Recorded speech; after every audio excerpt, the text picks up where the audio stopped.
Quero compartilhar com vocês nessa manhã uma mensagem que Deus ministrou muito ao meu coração. Eu tenho lido sobre o profeta Samuel. Vocês têm reparado que a gente tem falado bastante aqui na igreja sobre esse profeta do Senhor, esse grande homem de Deus, o último juiz de Israel, e que Deus tem falado tanto ao nosso coração e quer falar ao nosso coração sobre algo muito importante no reino de Deus e no reino espiritual. Entenda o que a gente vai falar aqui hoje, não é uma coisa, é uma coisa que os homens buscam, mas que não é para eles, simplesmente. É uma coisa que Deus quer receber, mesmo sem Ele precisar.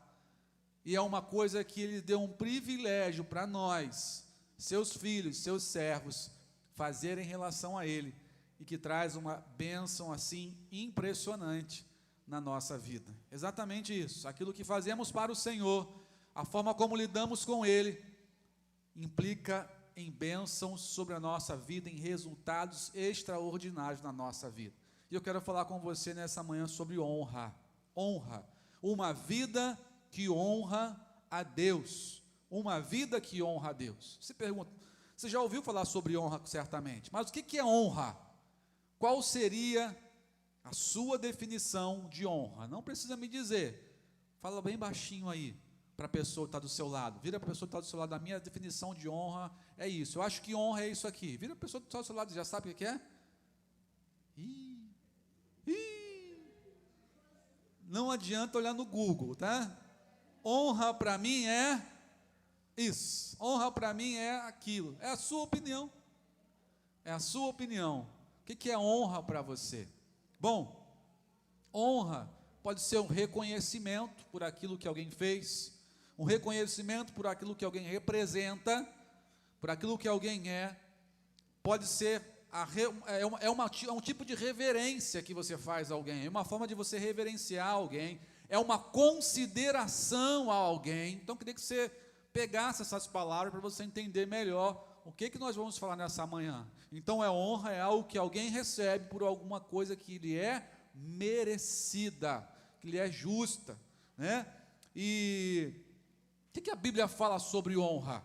O que a Bíblia fala? Vou citar alguns versículos bíblicos para você aqui, você pode anotar, você pode escrever. Por exemplo, em Provérbios, capítulo 3, verso 35, diz assim a respeito da honra: a honra é a herança dos sábios, mas o Senhor expõe os tolos ao ridículo.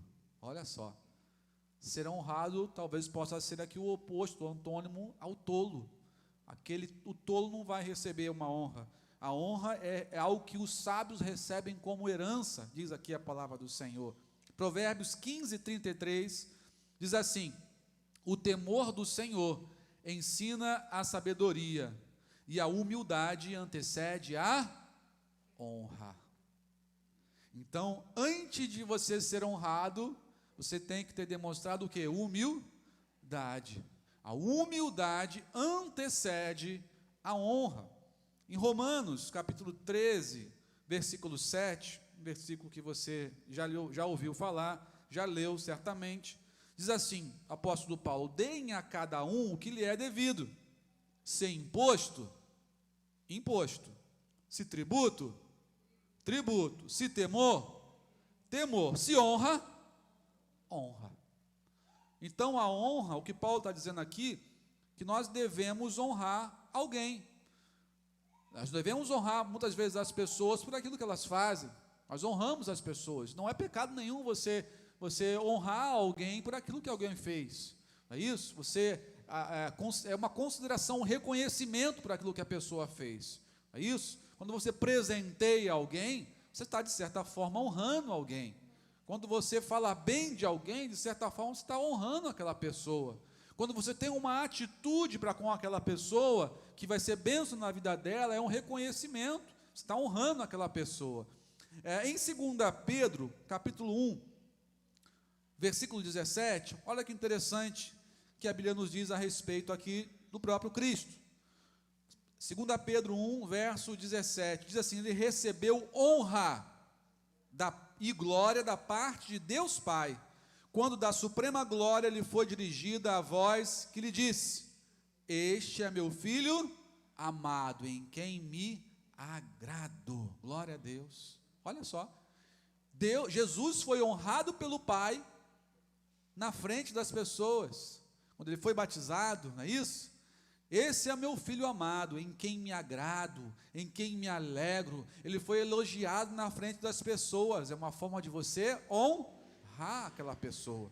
A gente aprende que em público você deve elogiar, e no particular você deve exortar. É isso? Então a honra, ela tem que ser algo público. Ela pode ser algo público, pode ser algo também no particular, mas em público também a gente pode estar honrando. Em Apocalipse 7, verso 12, nessa visão celestial que o apóstolo João teve no capítulo 7, no versículo 12, diz assim a palavra do Senhor, diz que a adoração estava acontecendo no céu, e eles diziam, louvor e glória e sabedoria, ação de graças e honra, poder e glória, sejam ao nosso Deus.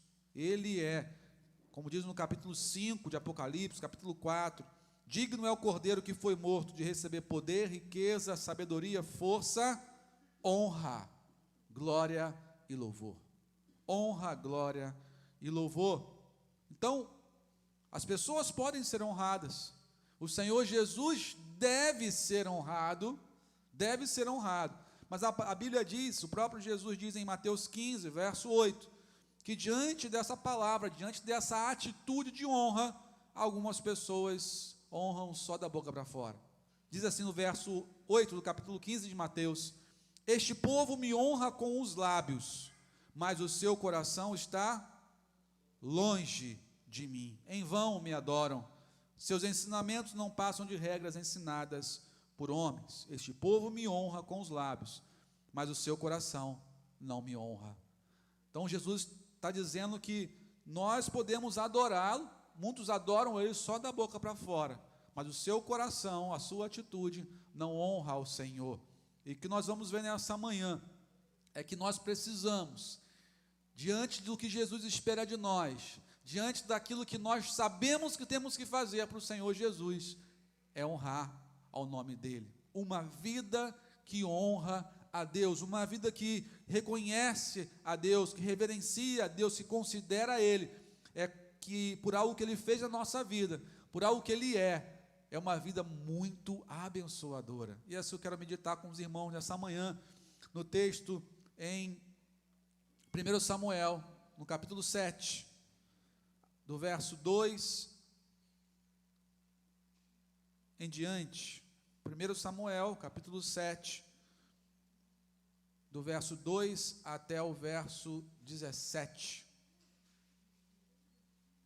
Uma vida que honra a Deus. Nós vamos ver aqui nessa manhã que buscar a Deus vai fazer toda a diferença na sua vida. Buscar honrar a Deus vai fazer grande diferença na sua vida. Nós vimos aqui na quinta-feira sobre o preço da desobediência. Se não assistiu essa mensagem, clica lá no YouTube da igreja, assiste. Preço da desobediência. Irmãos, nós vimos aqui Saul, ele ergueu um altar em sua própria o quê? Homenagem. Como é que pode, né? É o cúmulo da arrogância. Saul ergueu um altar em sua própria homenagem, em honra a ele próprio. A gente vai ver nessa manhã as consequências da gente fazer altar, não para a gente, de fazer um altar para o Senhor. Amém? Diz assim o texto, 1 Samuel 7, do verso 12 ao 17, diz: a arca permaneceu em Kiriat Jearim muito tempo, foram 20 anos, e todo o povo de Israel buscava o Senhor com súplicas. E Samuel disse a toda a nação de Israel: se vocês querem voltar-se para o Senhor de todo o coração, livrem-se então dos deuses estrangeiros, das imagens de Astarote, consagrem-se ao Senhor, prestem culto somente a Ele, e Ele os libertará das mãos dos filisteus.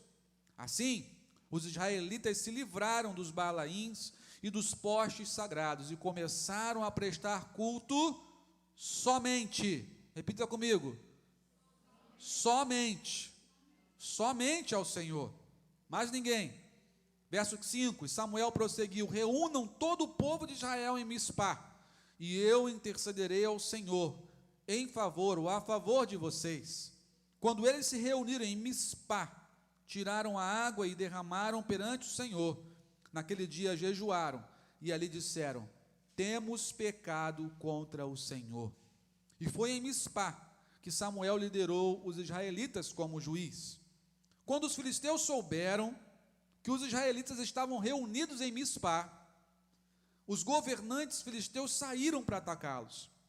Quando os israelitas souberam disso, ficaram com medo, e disseram: Samuel, não pares de clamar por nós ao nosso Senhor e nosso Deus, para que nos salve das mãos dos filisteus. Então Samuel pegou um cordeiro ainda não desmamado e ofereceu inteiro como holocausto ao Senhor, e clamou ao Senhor em favor de Israel, e o Senhor lhe respondeu. O Senhor lhe respondeu. Enquanto Samuel oferecia o holocausto, olha que coisa só que aconteceu, irmãos. Enquanto ele oferecia o holocausto, você pensa assim: agora parou a de perseguição, parou a guerra, parou a dificuldade. Não.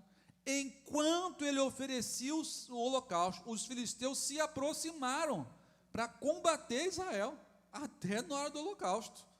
Naquele dia, porém, o Senhor trovejou com um fortíssimo estrondo contra os filisteus. Você consegue imaginar um negócio desse? A gente ouve um trovão aqui, tem gente que tem medo do trovão. Quem tem medo do trovão aí? Tu imagina só, tem um monte de medroso que tem medo até de levantar a mão, né? Imagina só, gente, imagina comigo, a gente toma susto com o trovão. Vou trocar o medo pelo susto, tá? Toma um susto com o trovão. Agora você imagina: o Senhor trovejou com fortíssimo estrondo contra os filisteus e os colocou em pânico. Imagina como é que deve ter sido esse negócio. E foram derrotados por Israel.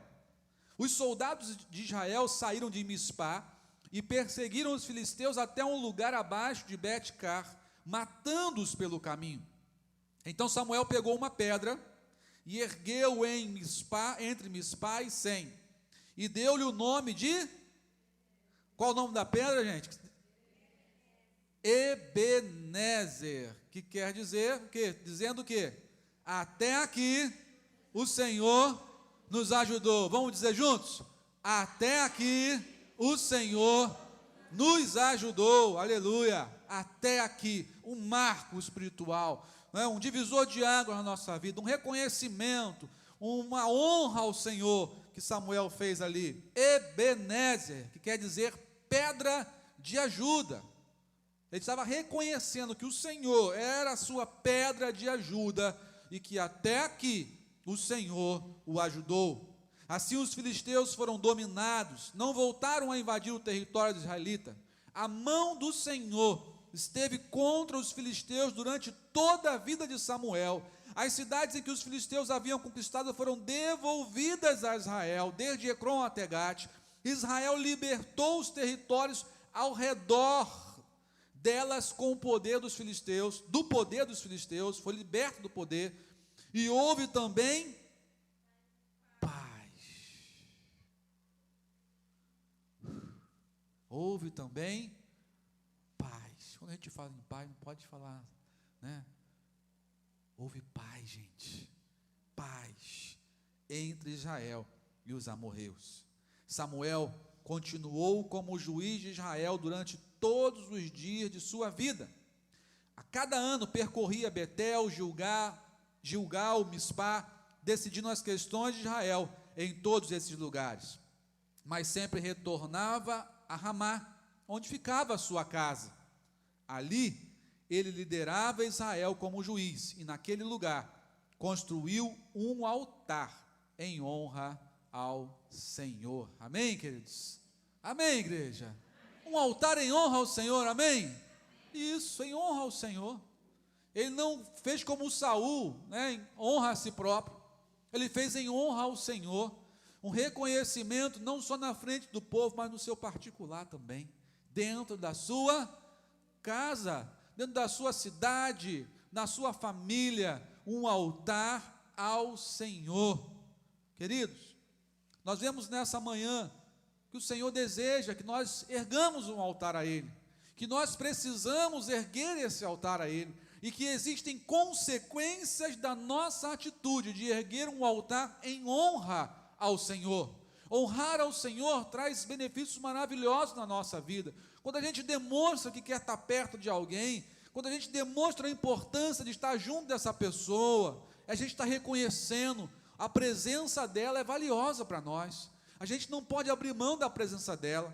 E o povo, como nós vimos aqui em Mateus 15, verso 8, Jesus falando, o profeta Isaías lá atrás já profetizava, que o povo muitas vezes honrava o Senhor com seus lábios, mas o seu coração desonrava o Senhor.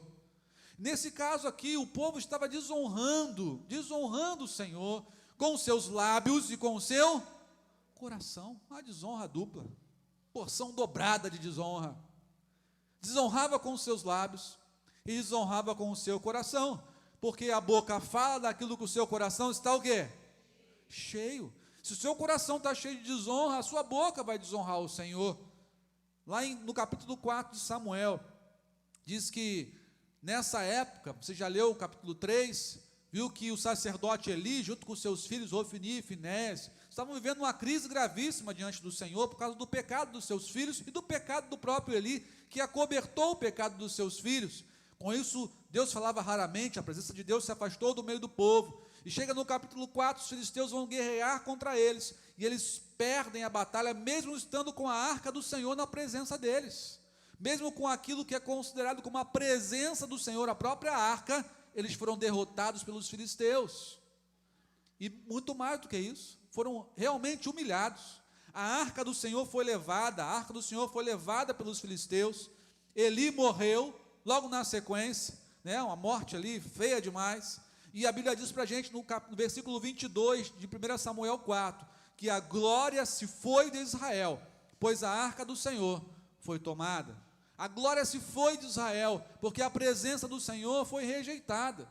Então, já que foi rejeitada, né, Deus então foi levado pelo inimigo. O inimigo leva a presença de Deus, não simplesmente daquela forma, levou simplesmente da forma física ali, porque da forma espiritual, já não estava, fazia tempo. Já não estava, fazia tempo na presença do Senhor, o povo. Por isso foi o quê? Derrotado. Irmãos, na nossa vida também é assim. Quando a presença do Senhor não está junto de nós, quando a gente não está realmente na presença do Senhor, a gente fica vulnerável ao ataque dos inimigos. O povo foi massacrado pelo inimigo, por causa dos seus pecados, os pecados dos sacerdotes, dos filhos de Eli, de Ofni e Finéias, mas da sua postura em relação a Deus. Sabe por quê? Porque o pecado desonra a Deus. Você pode repetir comigo? O pecado desonra a Deus. Desonra a Deus. Não é que deixa de honrar, não. Nossa atitude para com Deus nunca vai ser inerte. A gente nunca vai deixar de transmitir alguma coisa para Deus. Então, quando a gente desonra, quando a gente peca, quando a gente mantém a vida de pecado, não se arrepende, a gente está desonrando a Deus. E existem consequências gravíssimas. Uma delas é ser vulnerável ao ataque de Satanás. O povo foi humilhado, a presença de Deus foi roubada. A desonra leva à morte e à destruição da nossa vida. Os filisteus levaram então a arca do Senhor. Você lê o texto, você vai ver lá no capítulo 6, que a arca do Senhor, a presença do Senhor, quando ela não é desejada naquele local, coisas gravíssimas acontecem. Aconteceram pragas aqui no meio do povo filisteu. A arca do Senhor ficou 7 meses no meio dos filisteus, trouxe desgraça para eles, porque eles rejeitaram a presença do Senhor. Eles tinham outros deuses. Tinha o deus Dagon, que se prostrou, né, a própria imagem se prostrou diante da arca 2 vezes. E eles então queriam se desfazer daquela arca, como se fosse uma maldição para eles, como se fosse algo ruim para eles. E de fato era, porque eles não adoravam ao Deus verdadeiro. E os filisteus então não resistiram à presença de Deus. Através da arca quiseram devolver, levaram lá para Bet-Semes, que também não, na cidade de Bet-Semes, também não conseguiram ficar com a presença de Deus. Acompanha comigo, 1 Samuel 6, versículo 19, olha o que diz aí. Diz que no verso no verso 19, diz assim: contudo o Senhor feriu alguns homens de Bet-Semes, matando 70 deles, por terem olhado para dentro da arca do Senhor. Esses homens receberam a arca do Senhor e quiseram olhar dentro da arca do Senhor. A gente sabe que isso não era possível, não tinha como, né? As pessoas precisavam entender que o nosso Deus é um Deus santo, e eles então quiseram simplesmente, por curiosidade, sem reverência nenhuma, sem temor ao Senhor, brincar com a presença do Senhor. 70 desses homens morreram, e eles chegaram à conclusão do seguinte: olha, quem pode permanecer na presença do Senhor? Esse Deus santo, esse Deus santo. Eles entenderam que a morte foi porque eles não eram santos, porque eles não tinham uma vida de santidade. Queridos, entenda uma coisa: a presença do Senhor, para a gente poder permanecer na presença dEle, nós precisamos manter uma vida santa, e uma vida santa honra ao Senhor, amém? Você pode repetir comigo? Uma vida santa honra ao Senhor. O próprio Deus diz que sem a santificação, ninguém o quê? Verá a Deus. Quer ver Deus sem santidade? Fulminado, morto. Sem santificação, não tem como, não tem desenrolo, não tem relacionamento, porque não é possível viver uma vida de santidade, sem santidade, na presença do Senhor. Quem não tem uma vida de santidade, não consegue ficar na presença do Senhor. Você entende? Porque muitas pessoas hoje, olha para cá, gente, esquece o copo, ó. Esquece o copo, é a última semana dele, em nome de Jesus, amém? É a última semana, se Deus quiser, semana que vem vai ter um bebedouro novo para vocês aí, em nome de Jesus, tá? Irmãos, nós estamos aqui falando sobre essa santificação do Senhor, estamos falando sobre essa presença do Senhor. Não consegue ficar na presença do Senhor, é impossível ficar na presença do Senhor, porque sem a santificação a gente não consegue permanecer nela. É por causa disso que muitas pessoas vêm para a igreja. Você viu aquelas pessoas que vêm para a igreja, né, mas elas não querem trocar de vida? Elas não querem deixar o passado para trás, elas querem servir ao Senhor, presas lá ao pecado, lá de trás, querem continuar cometendo os mesmos erros, as mesmas atitudes. Aí você fala assim: você viu fulano? E tem tempo que não vem, né? Está entendendo por quê? Porque quando a gente não abandona uma vida de pecado, essas pessoas não conseguem ficar na presença. É a mesma coisa que aconteceu lá. Se você e eu, se a gente mantiver no pecado, irmãos, a gente não consegue ficar na presença, não consegue ficar na presença, e o pior, o Senhor rejeita a gente, como rejeitou o próprio rei Saul. Irmãos, a presença de Deus, ela precisa ser honrada na nossa vida, com nossas atitudes, com nossos pensamentos, com a nossa forma de vida, com as respostas que a gente dá ao pecado. Isso faz toda a diferença para nós. E a arca do Senhor ficou na casa de Abinadab durante 20 anos, 20 anos na casa desse homem, e diante disso, o povo de Israel começou a mudar a sua atitude. Ele começou então a buscar ao Senhor com súplicas, diz o verso 2, o povo sinalizou o seu desejo de ter novamente a presença do Senhor, a arca junto deles. Eles entenderam que sentiram falta dessa presença, mas o Senhor então precisava acontecer alguma coisa, ter uma atitude da parte deles, que sinalizava para o Senhor: pode vir, Senhor, pode vir a tua presença para a minha casa, pode vir a tua presença para o meio do povo, Senhor. A nossa atitude, irmãos, presta bem atenção, a nossa atitude sinaliza para a presença de Deus: eu quero você, ou eu não quero você. A nossa atitude é uma placa de sinalização para o Senhor. O povo sinalizou com Samuel, eles podiam então escrever uma nova história, não era mais o sacerdote Eli, agora era o profeta Samuel. Então, o profeta Samuel diz para eles o seguinte, verso 3 e 4, acompanha comigo aí, ó. Se vocês querem voltar-se para o Senhor de todo o coração, vocês têm que fazer o quê? Qual é a atitude? Livrem-se, tem que se livrar de alguma coisa, você tem que abandonar alguma coisa, abandona aquilo que atrapalha o Senhor, abandona aquilo que o Senhor já mostrou para vocês que Ele não quer estar junto de vocês. Livre-se, irmão, não tem como você simplesmente chamar o Senhor para vir habitar junto com você, dentro da sua vida, sem se livrar de algo.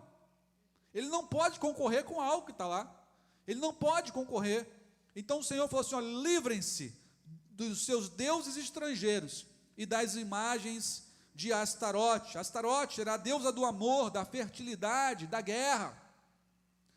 Livrem-se da imoralidade, livrem-se dos pecados sexuais, livrem-se dos pensamentos que aterrorizam a sua mente, livrem-se da pornografia, livrem-se de tudo aquilo que é errado.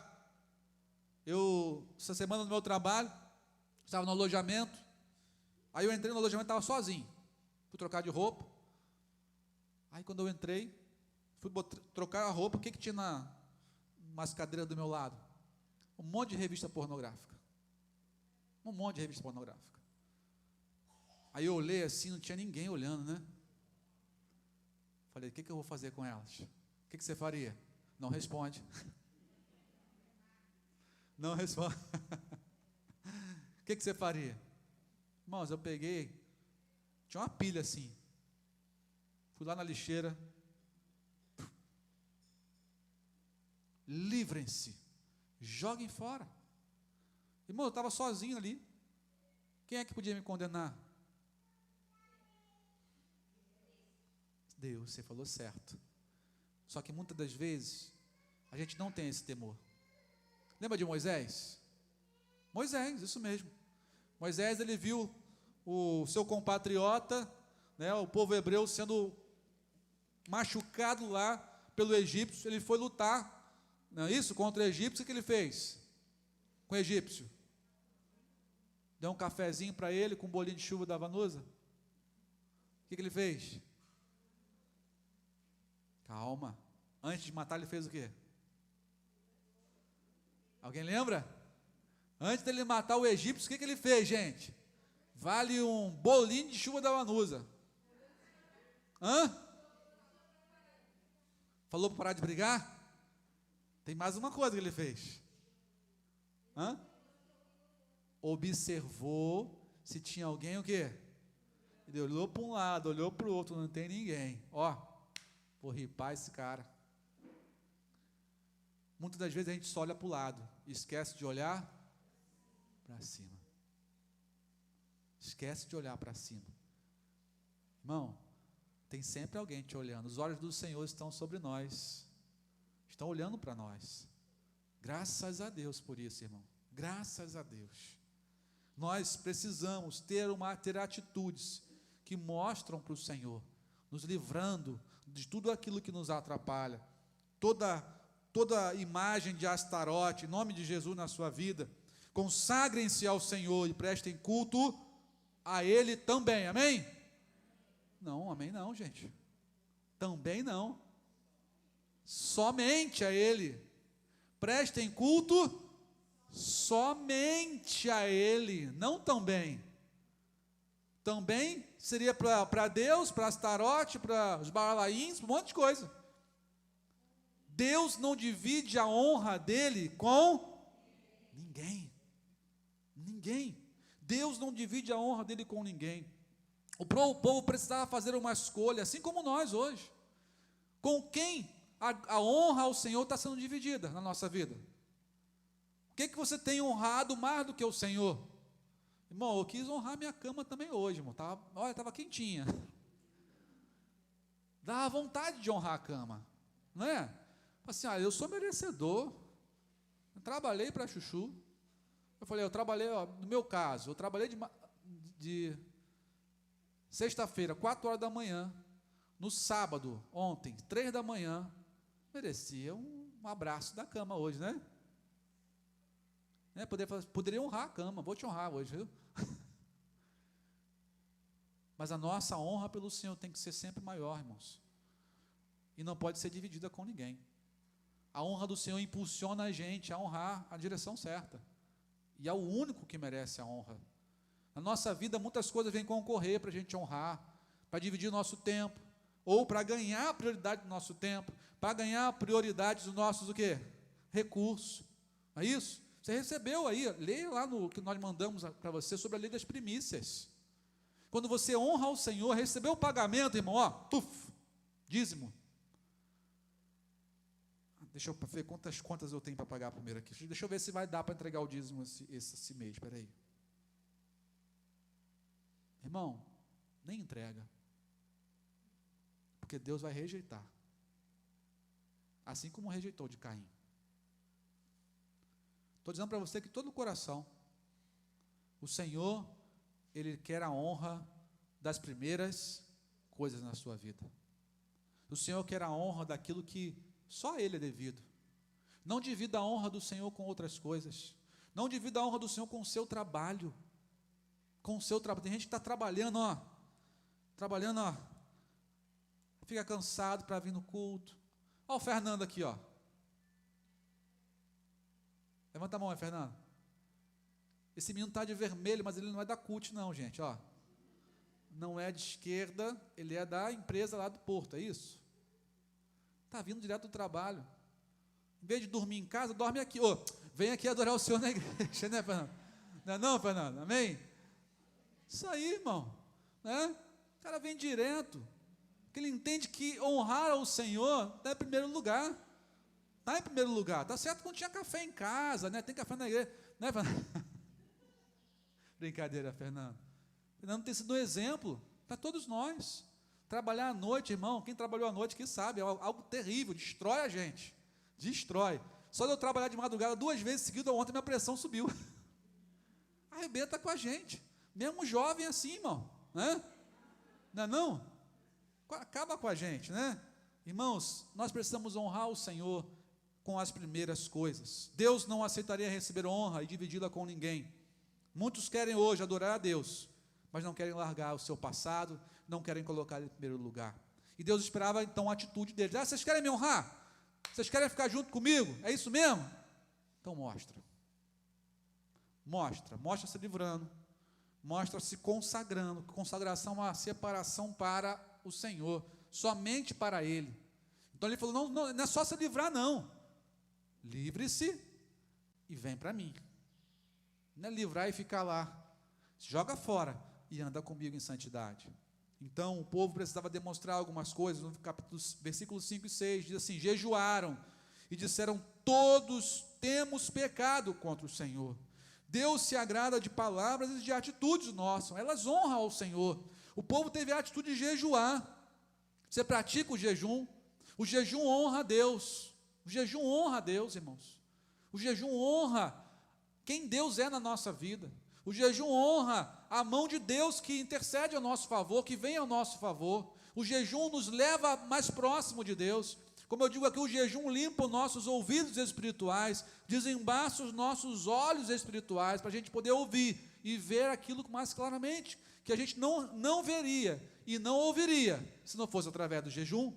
O povo demonstrou através do jejum e confessando, olha, temos pecado contra o Senhor.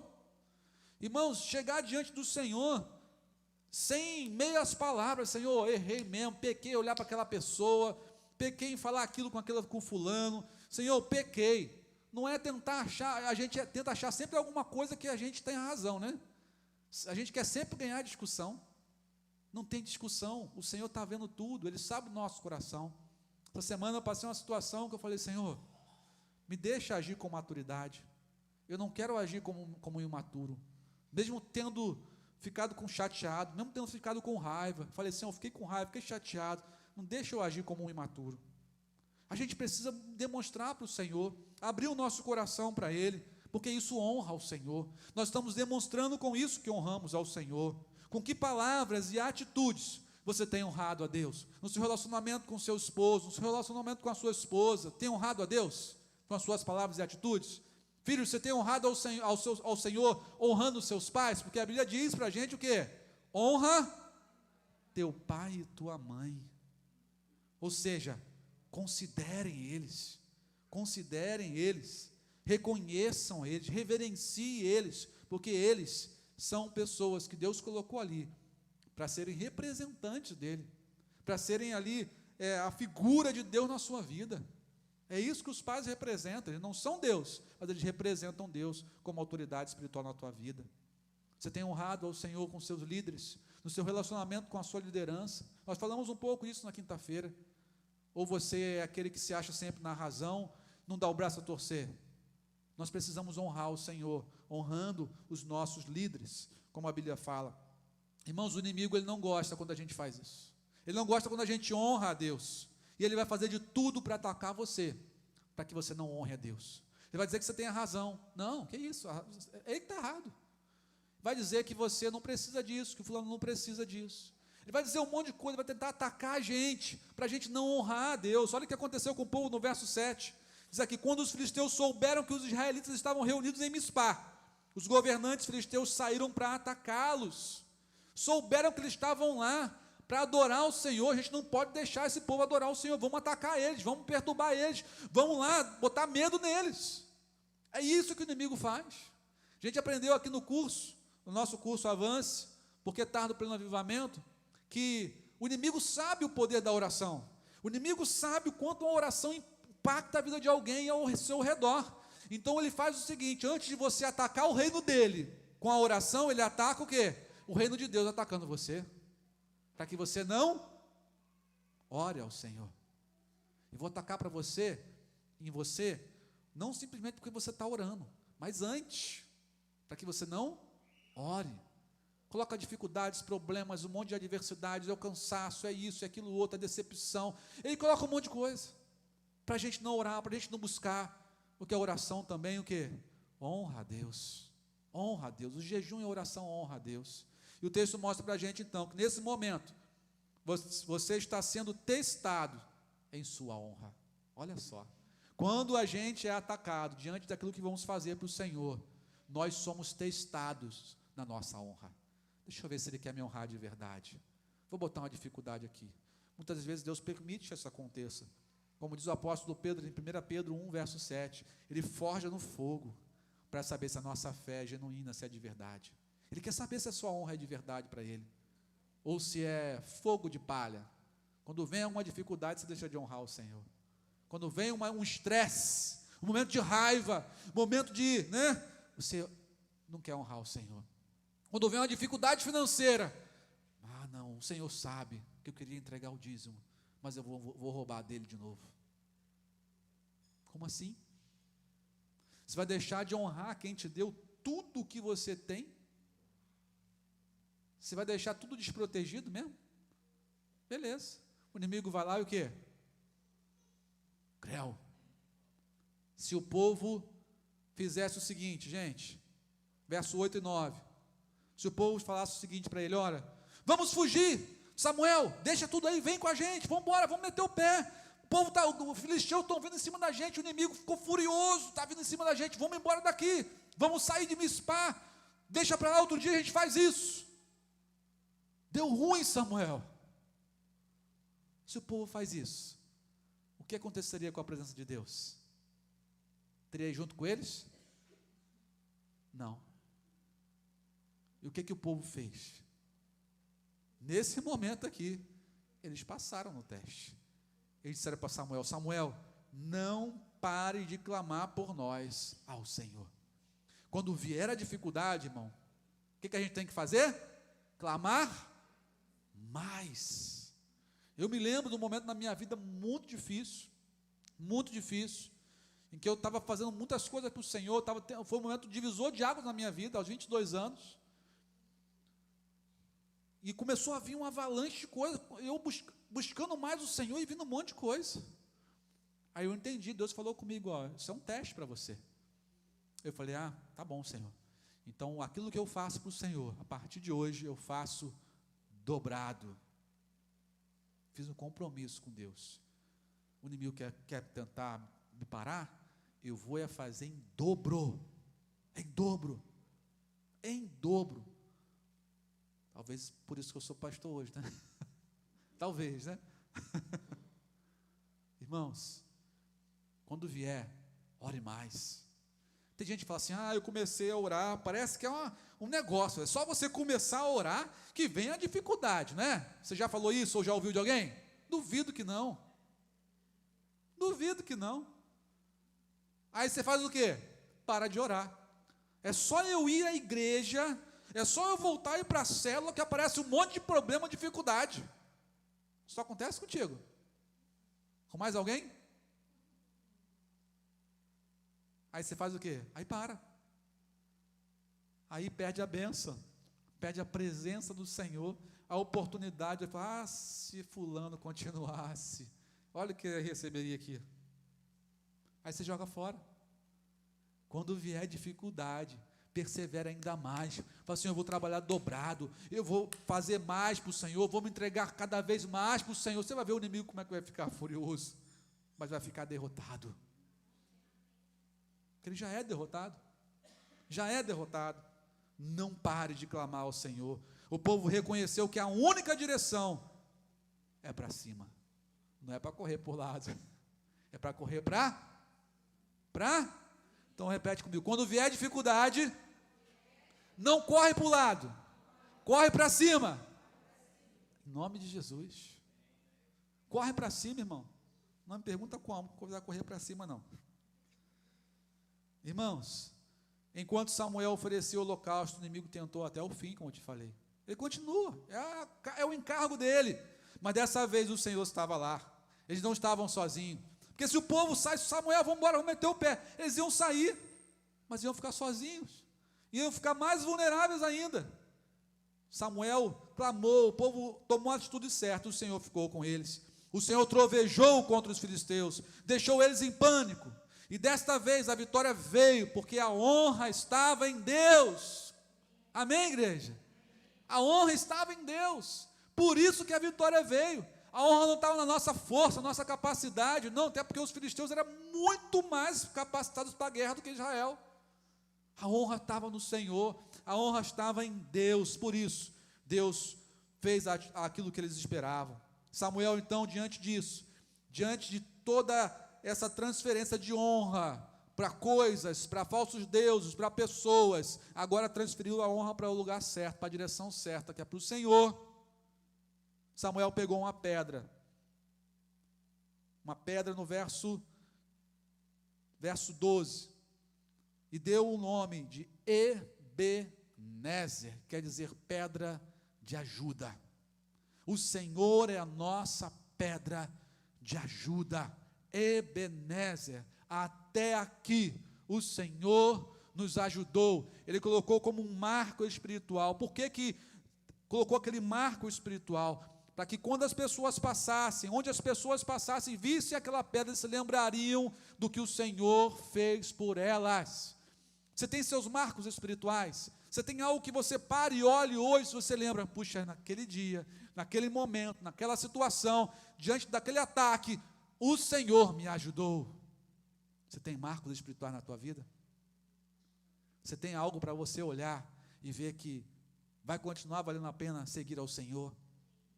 Nós precisamos ter experiências com Deus, marcos com Deus. Samuel decide erguer um marco espiritual em honra a Deus. Era uma honra, era um reconhecimento, uma reverência, uma consideração por aquilo que o Senhor fez por eles. E eu pergunto para você nessa manhã, quantas pedras você já ergueu em honra a Deus pelo que Ele fez na sua vida?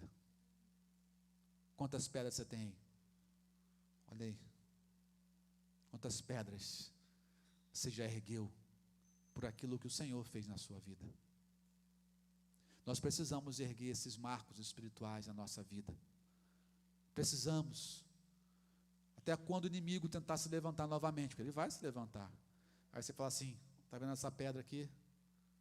Até aqui o Senhor me ajudou. Está vendo aquela outra lá? Aquela dificuldade que eu passei, aquela luta que eu passei? Ele me ajudou lá, me ajudou aqui e vai continuar me ajudando. Porque a minha vida honra a Deus. Glória a Deus. Uma vida que honra a Deus é uma vida que tem marcos espirituais. Pelo que você ergueria uma pedra dizendo, até aqui o Senhor me ajudou? Pelo quê? Para e pensa. Pelo que você ergueria uma pedra dizendo, até aqui o Senhor me ajudou? E finalizo com as consequências da honra. Isso mesmo. As consequências da honra.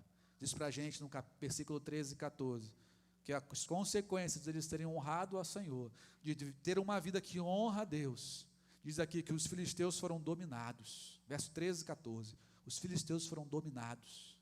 Seus inimigos vão ser dominados.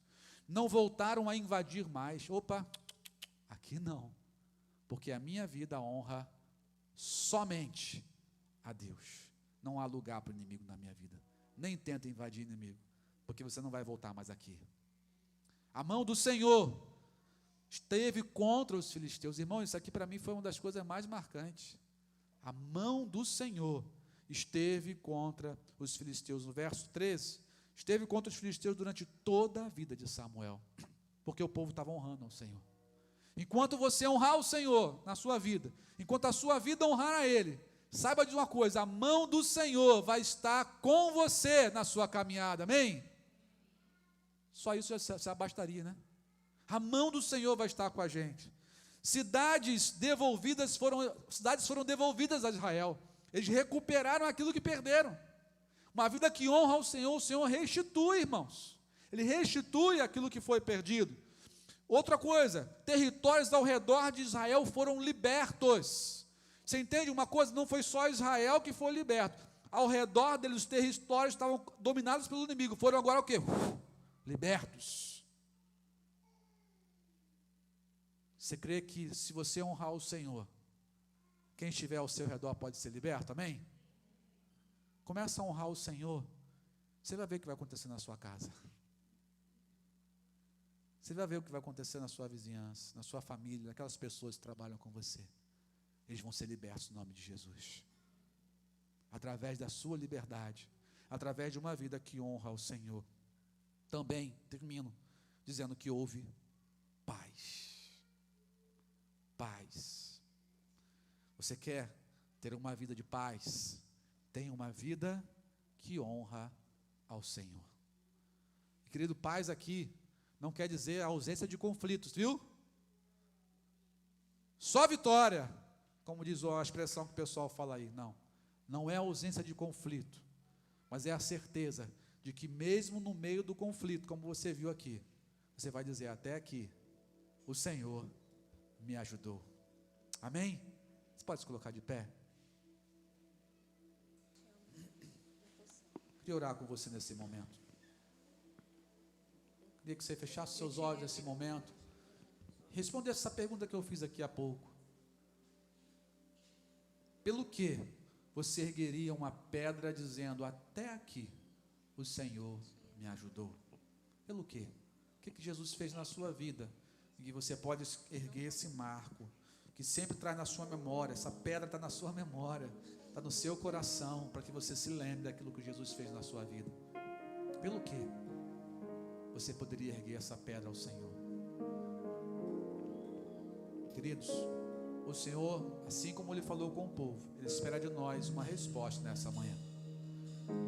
Você quer viver uma vida que honra somente a Deus? Então dá uma resposta para o Senhor. O Senhor quer ouvir uma resposta sua nessa manhã. Uma vida que honra no relacionamento conjugal, no seu relacionamento em casa, com o seu marido, com a sua esposa, com seus filhos.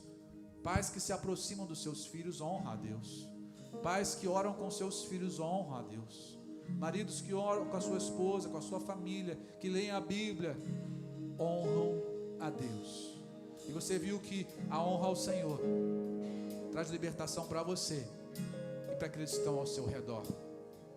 Decida nessa manhã ter uma vida que honra a Deus e expresse com sua atitude em nome de Jesus.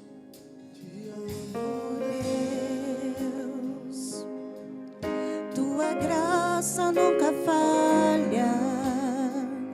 Todos os dias eu estou em tuas mãos, desde quando me levanto até eu me deitar, eu cantarei da bondade de Deus.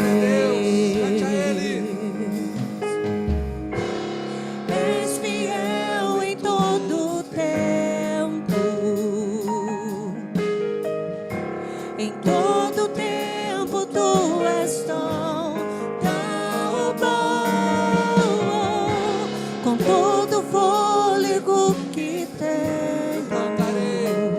eu cantarei da bondade de Deus.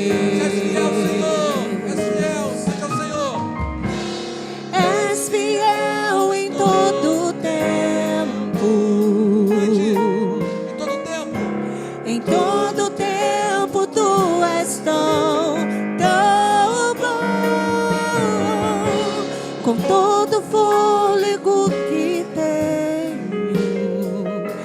cantarei da bondade Senhor, de Deus. Tua bondade me seguirá, Senhor. Tua bondade me seguirá, Senhor. Tua bondade me seguirá, Senhor. Tua bondade me seguirá, Senhor. És fiel. Ele é fiel em todo o tempo. Louvado seja o teu nome, Senhor. O texto termina para nós. Com seus olhos fechados, adorando ao Senhor. Estou dizendo que Ele é bom, que Ele é maravilhoso. A Bíblia diz que Samuel voltou para a sua casa, para a sua cidade. E ali construiu um altar em honra ao Senhor.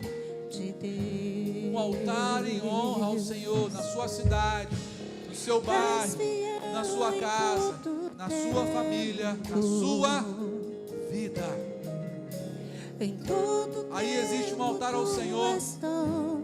Querido, nessa manhã, o Senhor nos convida a construir um altar que honre ao Senhor na nossa vida. Então decida, a minha vida é um altar em honra ao Senhor. Te louvamos, Senhor, nessa manhã, pela sua palavra no nosso coração, Deus. Como foi bom ouvir a tua voz nessa manhã. Deus, entendemos, ó Deus, que esse altar em honra ao Senhor não pode ser compartilhado com nada e com ninguém, somente ao Senhor. Nos ajude, ó Deus, a livrar pessoas, a livrar famílias ao nosso redor, através desse altar em honra ao Senhor, de uma vida que honra ao Senhor. Abençoar o nosso casamento, nossos filhos, nosso lar, nossa casa, ó Deus, nossa igreja, nossa célula, o nosso trabalho, através de uma vida que honra ao Senhor. Obrigado, Senhor. E que as nossas palavras e as nossas atitudes honrem ao Senhor e andem sempre juntas para a honra e glória do teu nome. Em nome de Jesus. Amém? Pode aplaudir ao Senhor. Amém. Deus abençoe a sua vida. Continue honrando ao Senhor na escola ministerial nessa manhã.